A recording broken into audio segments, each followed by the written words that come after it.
Okay, Mr. Quirk, have you got a state of the utility for us? I do. Just a little update for the month of February. Obviously, I'll start from our generation side and move to our employee side of the business. But what we've seen over the last month is our coal inventory has increased throughout the month, primarily due to low consumption of coal. And that's primarily due to pretty soft market conditions where we have seen prices actually in the negative dollar ranges over the course of the last month or so, which is really unique. But it's relatively low demand and a lot of energy in the marketplace. Matter of fact, we had days within SPP where 45% of the energy supplied in SPP came from renewable sources, primarily wind. So it was really unique to see that significant increase within the SPP market. We'll talk a little bit about that, how that relates to our retail load in just a second here. We're spending a lot of time actually working on North Omaha units 1 through 3. The board heard a presentation yesterday about how we're trying to separate some coal handling relative to units 1, 2, and 3 from 4 and 5 at North Omaha. But we are preparing both units 4 and 5 and Nebraska City 1 relative to the mercury and air toxic standards rule that go into effect on April 16th. So that work is continuing, the testing is continuing, and everything seems to be going well. So our production operations and engineering group is doing a great job preparing those units for this new regulatory rule and in place. And happy to say we have taken the 45 individuals that would have, 48 individuals that would have been impacted, and we've essentially absorbed them through the rest of the organization through attrition and through other kinds of means throughout the organization. So it's a pretty good work between our HR group and our production operations group, and actually other parts of the organization to absorb the employees that would have been impacted by the closing of units 1 through 3, and certainly working very closely with the unions as well and the union leadership on that. We really appreciate that. It's a very cooperative effort and a pretty significant deal for us here at OPPD. So anyway, we'll be compliant and ready to go into effect. We'll be releasing and probably sending the board in the next couple days the timing of when each of those units will actually come offline. And I've just seen kind of the final information from John Hanson earlier this morning. So that work continues, but great work in our production operations group in preparation for those new rules. For the month of February, renewable energy contributed 18.7% of OPPD's retail energy sales. Capacity factor for renewables was 51%. Wind factor was 50.8%. What drives that is our landfill gas is a very, very high capacity factor generation. Year to date, just through the 2 months, January and February, renewable energy contributed to 17.9% of our retail energy sales. Capacity factor was around 50.1%. And so operations continue. Operations continue on our Grand Prairie to be online by the end of 2016. That'll be another 400 megawatts of wind. So we continue down that path that we've talked to the board in 2014 in our future generation plan. So those things that we've committed to are coming to fruition.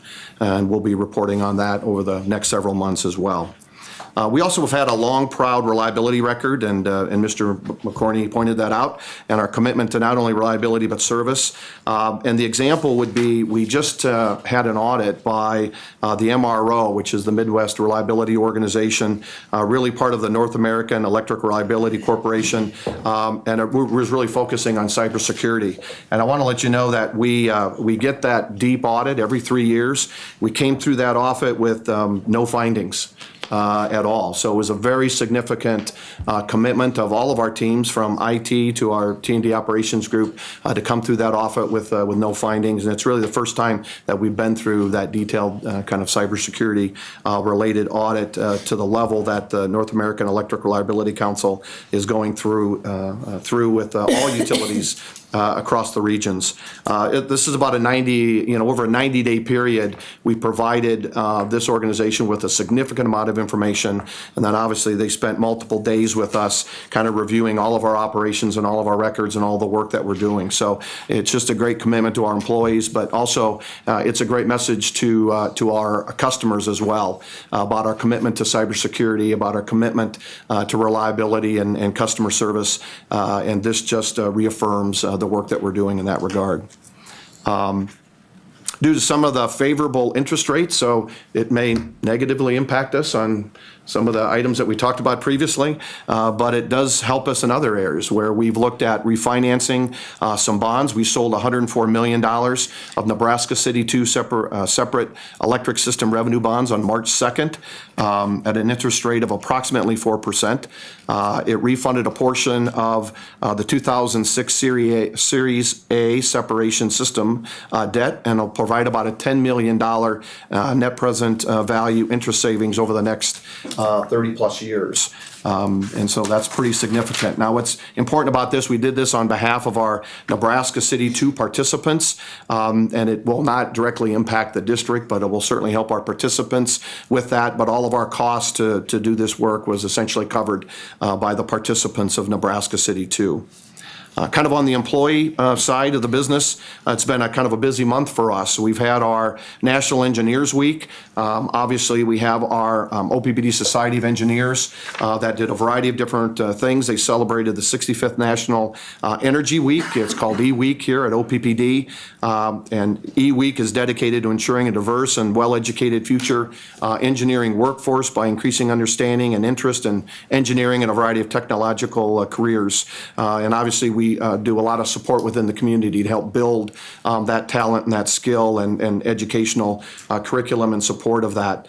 We did a variety of different things. We had a lunch and learn with a major national engineering design company that looked and provided feedback on some of the work that they were doing on the California high-speed railroad project, right? So it's an opportunity for us and our employees to hear some of that, which may impact us in the future here in Omaha as well. And then we worked very closely with a variety of fifth grade students on the Marshmallow Challenge. And so our engineers were actively involved in the community trying to build the tallest, steadiest tower made of uncooked spaghetti, masking tape, string, and full-size marshmallows. So, but it's a great way for our mentoring of our engineers in the community with fifth grade students. It's just our commitment to the community that we have. We've also celebrated Black History Month. Obviously, as we've talked with the board, we've essentially rejuvenated and started back up our African American network that started in January 26th of 2016. And so the month of February was really to celebrate Black History Month. There was a variety of things that occurred, including a lunch and learn from the Tuskegee Airmen that occurred over a lunch hour. We also had an individual from Blue Cross Blue Shield that was an expert in marketing and organizational development that came to present to not only our African American network employees, but all employees at OPPD. They all had the opportunity to attend during that lunchtime presentation. And as we've done over the course of the last several months, you know, we talk about from a safety perspective, even though OPPD had one of the safest years in the company's history, you know, we have still not hit our best-in-class mark, but we're working through that. But I've always talked about employees that have died in the line of duty, and the individual I will talk about today is Michael G. Toms. He was an electrician. He died on July 10th, 1974. He was electrocuted while working on a transformer near Elmwood, Nebraska. He was 29 years old, had been with OPPD for 5 years. At the time of his death, he was also a veteran of the United States military. He was survived by his parents, grandparents, and his sister. And these are just great reminders, and our employees get an opportunity to see this as well. It's a great reminder of the work that we do and the focus that we have on safety here at OPPD, not only for our employees, but also for our customer owners as well. So with that, that concludes my State of the Utility report.